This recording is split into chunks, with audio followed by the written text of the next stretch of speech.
when I want to look at counterparty risk inside an ETF, I always go to the annual report. As an accountant, I like to read the annual report, which gives me the plain-speaking, non-marketing version of the ETF, how it's structured and how the risks are addressed.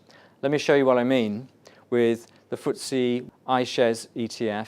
Contains all 100 stocks that you would expect to see in the FTSE index. The total value of these investments make up 99.5% of the NAV.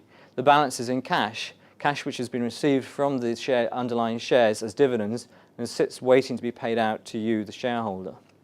Here's a page of the annual report, the balance sheet, and on it you can see all the names that you would expect to see inside a FTSE 100. And you can also see the percentage of the net assets they make up, bang in line with the FTSE 100 index. So you can see, for instance, Man Group, Schroders, BT, Cable and Wireless, and so on, names that you would expect to see.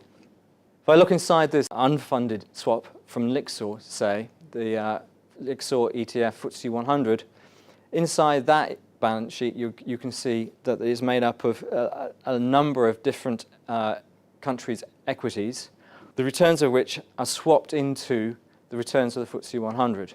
In this particular case, the FTSE 100 has outperformed the portfolio of Swiss equities, French equities, German equities, and so on, and there's a gain on that swap equal to nearly 10% of the NAV of the fund. Now, in my opinion, this is where the real counterparty risk arises, because if the counterparty to that swap, in this case Soc Gen, Société Générale, the French bank, goes bust, they will owe you 10% of the NAV, or in this case, in a £200 million fund, about £20 million. So you will be short £20 million. You will have collateral, you have cash to cover the rest of your exposure to LYXOR, which is a part of Soc Gen, but you will not have cash covering that gain on swap of 9.6% or about £20 million. This, in my opinion, is where there's a large amount of counterparty risk if Soc Gen is allowed to go bankrupt. Now, moving on to the third type of funded swap, if I was to look inside the DBX FTSE 100 ETF, I would see that there are two assets which make up £267 million. The two assets are a note due from swap counterparty, in this case Deutsche Bank, and an unrealised gains on swap of £2 million, again due from Deutsche Bank. The £265 million is a receivable, or it's an IOU. There is no collateral or shares or any physical asset inside the ETF. The collateral itself sits separate from the ETF, and it sits on the Deutsche Bank balance sheet, held in a pledged account by third-party custodians in Luxembourg, in this case by State Street. If we dive in a bit further, we can see that the collateral is a mixture of equities, bonds, convertible bonds, and a little bit of cash, mainly Japanese assets, but also Australian, German, American assets, and so on. And these add up to 114% of the value of the underlying ETF, or about 300 million. So you're over-collateralized, but there is a slight complication insofar as your assets are not inside the ETF. They're on the balance sheet of Deutsche Bank, but in a pledged account.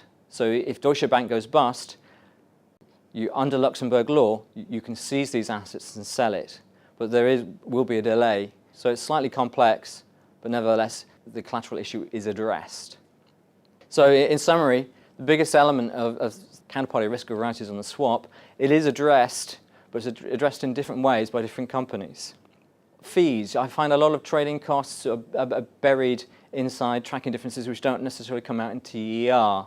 As I said, I do think you need to be aware of tracker funds not having upfront costs, or tracker funds that promise to waive upfront costs, because you will be paying for other people's entry into those markets. And finally, I think you also have to be aware of some of the more exotic indices. Hedge fund indices are a good example, where fees are embedded in the underlying index and they don't come through in the TER. So for instance, the hedge fund index is a net index on which 2%, at least 2%, is charged on the returns of the funds before they reach you, and that 2% does not come through in the TER.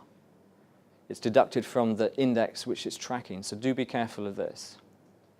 Regarding liquidity, a lot of people look at on-exchange liquidity or the size of an ETF when assessing the suitability of an ETF. But I think this is perhaps the wrong thing to do. What you should really be looking at is bid-offer spreads, because what's most important is the underlying market.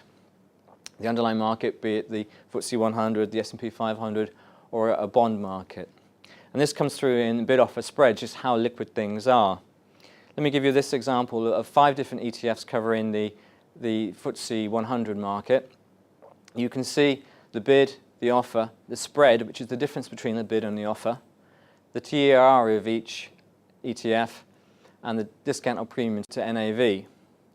Now, the discount or premium to NAV is given every day or continuously by the ETF providers, and gives you an idea of how much premium or how much extra you have to pay to buy the underlying assets of the ETF.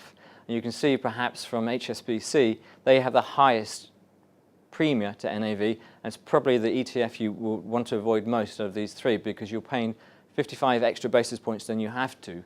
Similarly, Amundi, it's a cheap TER, many of you may be drawn to it, but you have to bear in mind also that there's a spread of 14 basis points which adds to your annual cost of ownership, and nearly 10 basis points premium to NAV, added to which it's denominated in euros, so there's an small extra cost to purchasing this. So your annual cost of ownership could well be over 50, 60 basis points.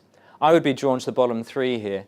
Despite the highest TER, the iShares looks good to me at this present time, because the bid-offer spread is only 2 basis points, and there is no discount or premium to NAV.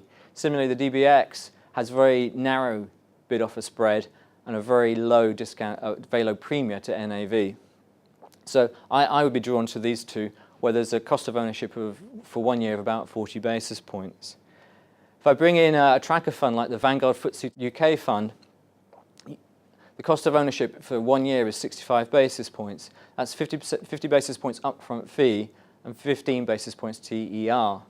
If I was to hold this fund for longer than say 2 or 3 years, it would quickly become a lot more viable, because my first year of ownership cost for the Vanguard FTSE UK fund is 65 basis points. The second year of ownership is 80 basis points, and then 95 basis points, whereas an iShare, the first year of ownership would be 40 basis points, 80 basis points, 120 basis points. So after about 2 to 3 years, the Vanguard UK fund quickly becomes more viable than an iShare. And if you look at the portfolio that the AAP runs, you will see that the core portfolio, the long-term part of the portfolio, is made up of tracker funds, which are generally cheaper once you've got through the initial charge, and the liquidity part of the portfolio is made up of ETFs.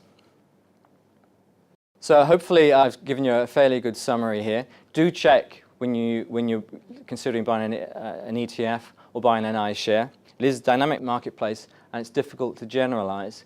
Always go to the company's different websites. They are very, very good. Check particularly the reporting status and distributor status, but also check other things, such as liquidity, such as the counterparty risk, which the regulators are telling us to look more carefully at now. Once again, I'm the portfolio manager of the AAP funds.